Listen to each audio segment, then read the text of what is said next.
how did you realize that it was something that's completely invisible and something I, for one, would not have ever thought about, the EMFs that we take so much for granted here? Well, it's almost like being in a pot of pea soup because you can't, it's the same everywhere. I mean, it's worse, like maybe electromagnetic fields are worse around a computer if you walk into a room full of computers. But basically, they are now everywhere. And how do you figure out, get yourself out of that pea soup? And I think the thing that first happened for me, it was, I was in the Nevada desert. And I had spent 10 years as an alcohol and drug abuse counselor.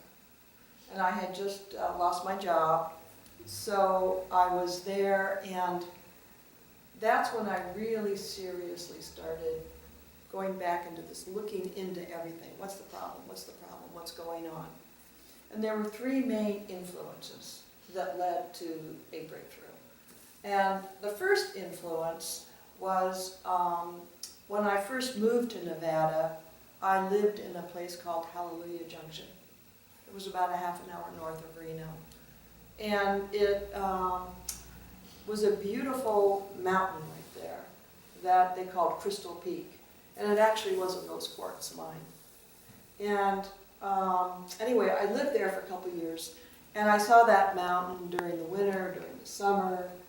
I just fell in love with it. It's hard to describe what happened, but I just would always look up there, and it just always gave me a good feeling.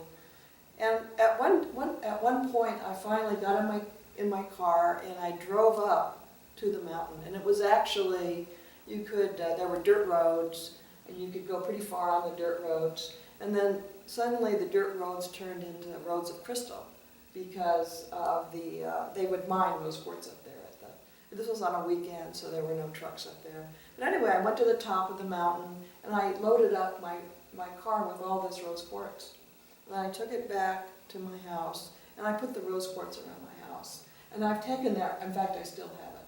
I've taken that rose quartz with me. And I really think that crystals, you awaken crystals with your love. And when you awaken a crystal, it's there for you in some protective, some it inspires you. Anyway, so I had these rose quartz crystals around my house. And I was in the desert, I had the time, and I had come up, another influence on me is Lazarus, who is a channel. And Lazarus had written a book full of questions that people had submitted to him for answers.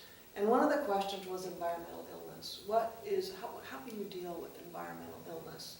So I had read this book, and it said, what he suggested was wearing a copper bracelet to ground you.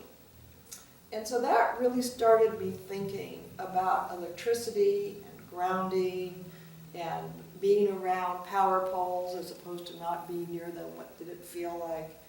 And I did that. It didn't make a huge difference just doing a copper bracelet, but still, I did it for about a year. And then when I combined, and then the third influence was George Lakowski. I had read a book called Waves That Heal. And it's sort of a summary of George Lakowski by Mark Clement. It's on the internet if anyone's interested. And in that book, George Lakowski was the first person to really visualize the electromagnetics of the Earth and to really talk about how the very life force in everything, in every cell, is electromagnetic. And he basically came up with an oscillating circuit. And he had a clinic in New York City. He also worked in a hospital in New York City. This was in, I guess, the 40s and 50s. And he was healing people with cancer using this oscillating circuit. And in the beginning, he would actually oscillate it with a machine. And then he found out that it oscillated just when left on its own. And the reason for that is because of the cosmic energy. He visualized it as cosmic energy that is everywhere and that would oscillate this circuit in a way that would restore a balance with the Earth's electromagnetic field. And he was quite successful in healing people.